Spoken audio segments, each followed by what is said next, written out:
President, Senator Padilla is raising his hand. What is the pleasure? What is the pleasure of Senator Padilla? Nais ko lamang po, Ginoong Pangulo, magbigay ng suporta sapagkat bilang ako po ay dating bilanggo, naiintindihan ko po ang pinangusap ng ating mahal na kaibigan na Senator Erwin Tulfo. Go ahead.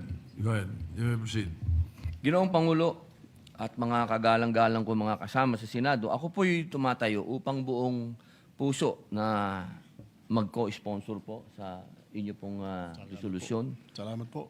Sapagkat ito pong kasunduang ito ay nagbibigay ng malinaw na mekanismo upang ang mga Pilipinong nahatulan sa United Kingdom ay maaaring mailipat sa Pilipinas upang dito ipagpatuloy ang pagsisilbi ng kanilang sintensya. Binabati ko po ang kabuuan ng Senate Committee on Foreign Relations sa pamumuno ni Senador Erwin Tulfo sa masusing pag-aaral at pagsusuri ng kasunduang ito. Naniniwala po ang inyong lingkod na higit sa isang diplomatikong kasunduan, ito ay isang makataong hakbang sapagkat napakahirap po na mabilanggo sa isang malayong lugar. Dito nga lang po sa Pilipinas, nakikita po natin yung mga kababayan natin ng mga tawid dagat na hirap na hindi nakikita ang kanilang mga kamag-anak. Lalo na po sa ibang lugar, sa malayong lugar at sa ibang bansa.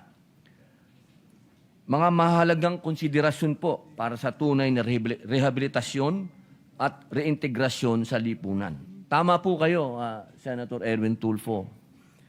Dito nga po sa atin, Bureau of Correction na, hindi na New Bilibid Prison.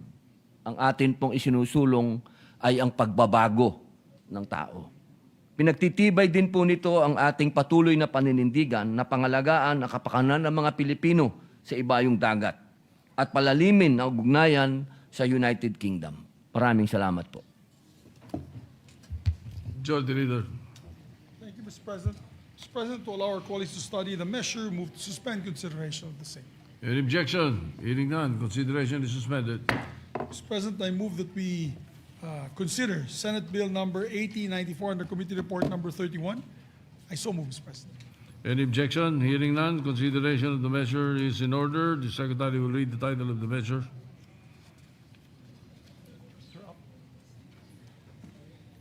Enacting the Universal Access to Quality Tertiary Education Act, amending for the purpose of Republic Number 10931.